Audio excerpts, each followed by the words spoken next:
Hi everyone, it's been truly amazing to be here today and yesterday, and I've learnt so much about listening to some of the initiatives, particularly this morning around AA, aiming at younger people, and NA, how to set up meetings, and some of the ideas coming out of SMART, etc, etc, etc, etc.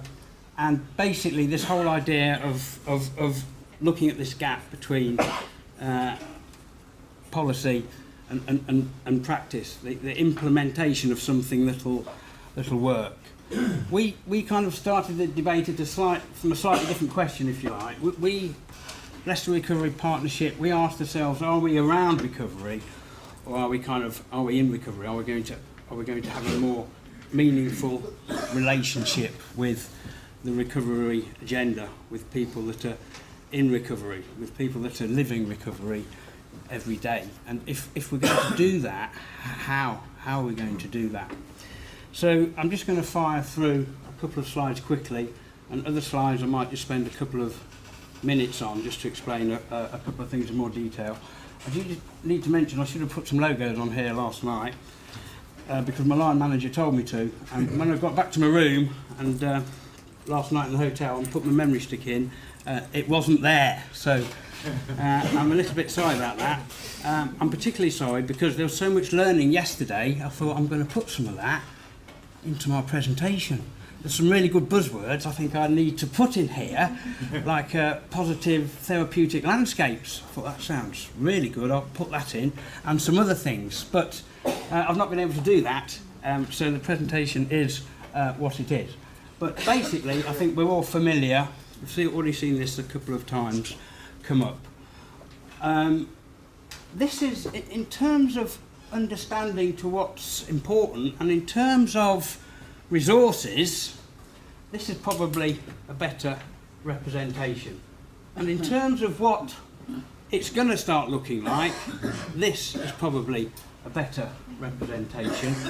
And even here, a little dotted line here, because some of the therapeutic interventions that I see that are really, really relevant, that really work at relational depth, come from peer work.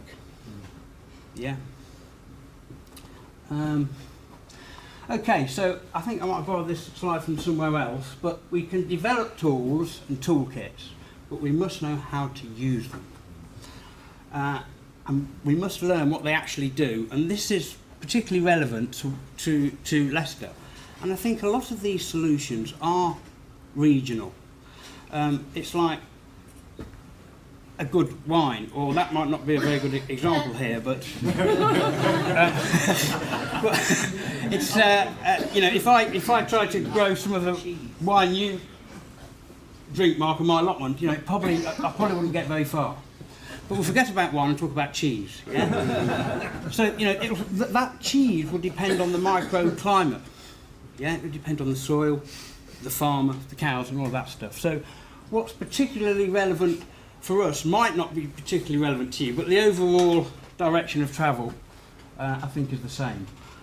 And we take a lot of our learning from recovery, people being in recovery, and I think there's a similarity there as well. Why people use is perhaps very, very, very personal and deep. And one of the things I picked up from yesterday from Tim was this idea that human emotions are actually social, and that was I've been thinking about that ever since, and I'm actually feeling that now. So why we use are very personal, but the consequences, we all know the consequences really. Bad things are going to happen, yeah? I'm going to fall down, yeah? My relationships are going to go badly wrong, yeah? My children might start using, according to the news this morning, at 4 or 8, yeah? A whole load of problems, a whole load of tragedy and sadness just sort of being lined up for the future. So what I'm talking about here is how do services, how do providers properly link in with mutual aid? Okay? I'm flashing this up at this point. This is one of the things I probably would have changed if I'd had the opportunity last night. We've developed a product, and the product is called You Do the Maths. And that's how we say it. You do the maths. You work it out. And our approach on 12-step or SMART or any mutual aid facilitation is, if you like, to throw enough mud, throw loads of mud, and some of it will stick. But obviously, we're not throwing mud, we're throwing potential solutions, yeah? We're throwing these potential ideas that a penny might drop. So that's a product that people in recovery in Leicester have developed. And we feel, for our little area, it's the missing link. This is how we're bringing providers and mutual aid together through a mutual aid facilitation programme developed and delivered by a social enterprise called Dear Albert. You'll hear probably a little bit more about Dear Albert, because as soon as I can stop talking I will. I'm just going to show you a film for a couple of minutes at the end of this presentation. People have talked a lot about the importance of setting up meetings. I get that, it is important. But what's equally important is getting people to engage with them meaningfully. From the perspective of the service user and from the perspective of the staff. One unique selling point of our product is that it's suitable for staff and service users. And they come in a room and they sit together. We take service users and staff to meetings. So actually, Dear Albert, and through this product you do the maths, as an example that a lot of people have helped with, Public Health England have helped with, commissioners have helped with, the providers have actually helped with, becomes a community asset itself. Yeah, we're not just feeding into community assets, we're becoming one. This is some of the work we look at, some of the actual material in the You Do the Math. So this is based on the original Match project material. This is a map we've just brought into the sort of modern day, if you like, but it's very, very, very similar. Service users are particularly, people do pick up on if you're using old stuff. Yeah, that's got last year's date on it. Looks as if we don't care. So we're very clear. If you want to work through the steps, you go to a meeting and you get a sponsor, and your sponsor will take you through the steps. So we don't work through the steps, but we do look at some of the concepts, some of the philosophies that are around them, and we get people to engage meaningfully, i.e. what is sponsorship, what is service. It's a bit like this guy's crawling out of the desert after 50 years in some cases, and providers who think they're now sort of keyed up in mutual aid facilitation. So you need to go to a meeting, mate, and just consider that meeting a minute to be a swimming pool, if you like, for this guy that's come out of the desert after 40 years. He doesn't know where the swimming pool is. The leaflet might tell him, but he doesn't know how to get there. One of the things I got from yesterday is just to appreciate how decimated people's recovery capital becomes. It's broken. Yeah, that guy isn't going to get to the swimming pool. If he does, he might not know where the changing rooms is. He's not going to go, he doesn't know the shallow end, the deep end, he doesn't know front core, back, he doesn't know jack diddly squat about recovery. And we don't use the term assertive referral, we use warm handover, but it's actually a lot more than that. So we think we're trying to get good at getting people to engage in mutual aid, and there's a business model for that. If I'm booking a holiday, generally I'm not booking with the airline, or if I'm buying some insurance, I'm not speaking to the guy that's actually putting his money on the line. I'm going for an intermediary, and that's how we kind of look at it. But that's some of the material we look at. This is a little bit busy for a slide. I showed it to someone and they thought it was quite good, so I thought, oh, okay. This is another example of what we do. We debate the different philosophies of mutual aid together. So we look at some of the step stuff. You've got to be nuts not using the steps, yeah?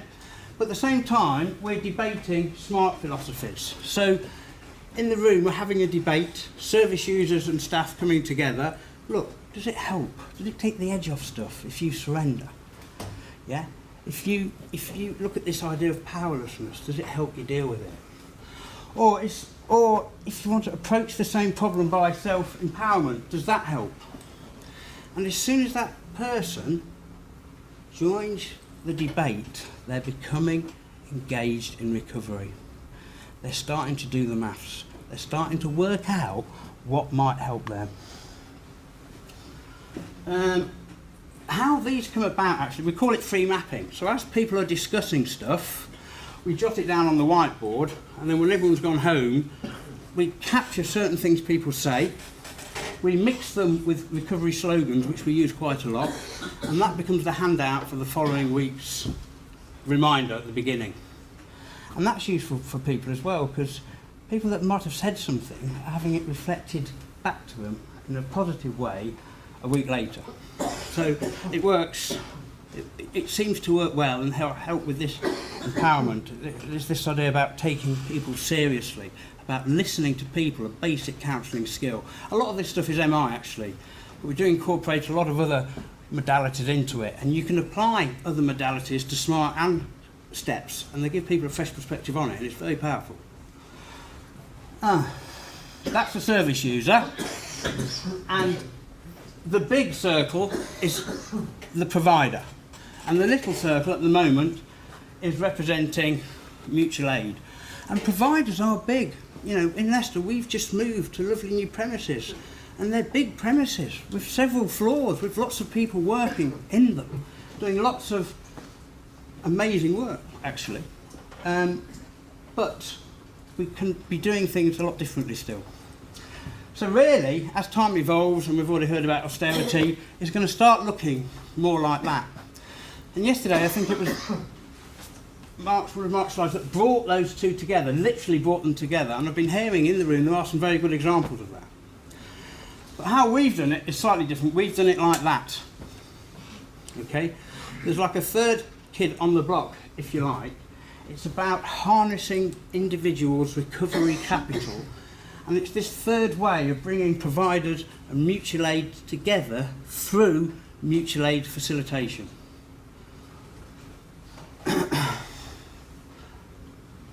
It's a bit unfair to be talking about chalk and cheese, perhaps, but in some cases we are about banging heads together a little bit. Not just providers' heads actually, but mutual aid heads as well, and guess what? They're both very good at banging our head when we get it wrong. So we do feel we work very collaboratively together, and I felt today and yesterday that there's a real meaningful, positive, powerful consensus around taking some of this stuff forward in the days, weeks, months, years ahead, and coming up with a far better system that's going to really help the service users that we all serve. And this is one of the things we say: mutual aid, mutual respect. And if you've got that, you've got mutual benefits. And I think part of people's recovery journey, it's very important to be able to hold perhaps more than one paradigm in your head at the same time. And there are extremes. We know you can't buy recovery. I've seen people spend thousands and thousands and thousands of pounds on their recovery, they're dead. Of people that have seen nothing and have got clean in the crack house they used to deal in. There are sort of extremes, but in the middle, in this gap between policy and practice, where the dynamic really lies, it's often a model like I've been able to quickly run through this morning. That's how humans learn, isn't it? By telling stories to each other. That's one of the commonalities of mutual aid. It doesn't really matter if I'm in SMART or AA or NA or a more organic group that we've got examples of in Leicester coming together. My colleague Andy is here today. He runs an art group. And that art group is growing, like some of the other examples of peer-led growth. And it doesn't take either model, but actually is evolving its own. So another thing to consider is when we say mutual aid, what do we really mean? I know they're structured as opposed to peer-led, but I think that other things are happening. Anyway, let me just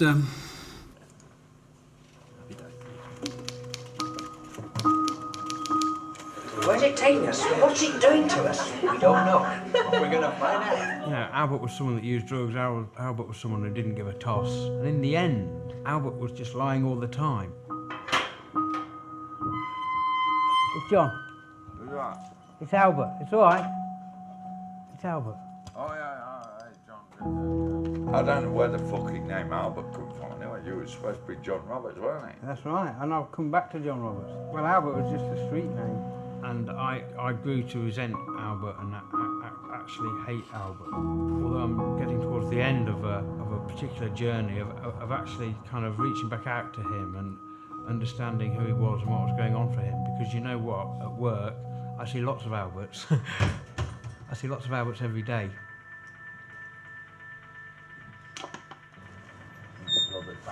This wasn't my deathbed, but it could have been. You know, it might have been. I feel as if I've, you know, looked death in the face last week.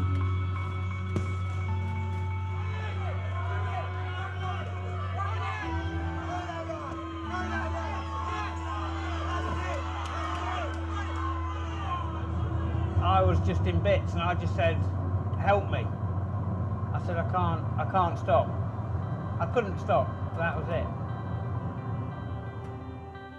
You just think you're never going to get to the top. And that's a familiar feeling. You know, people in active addiction think they're never going to get through the day without having to use. But with the right kind of effort, support, with the right team and planning, you start moving up that mountain, that starts to feel good. You know what? Maybe I can do it. That's a real good feeling. It's not drug induced. It's not come from some kind of chemical or some kind of drink or compound. It's come from work. It's come from effort. It's come from action. You know, if you put the action in, I'm a very firm believer you will get the results. We don't always believe that in early recovery, and part of my job is getting someone to believe that.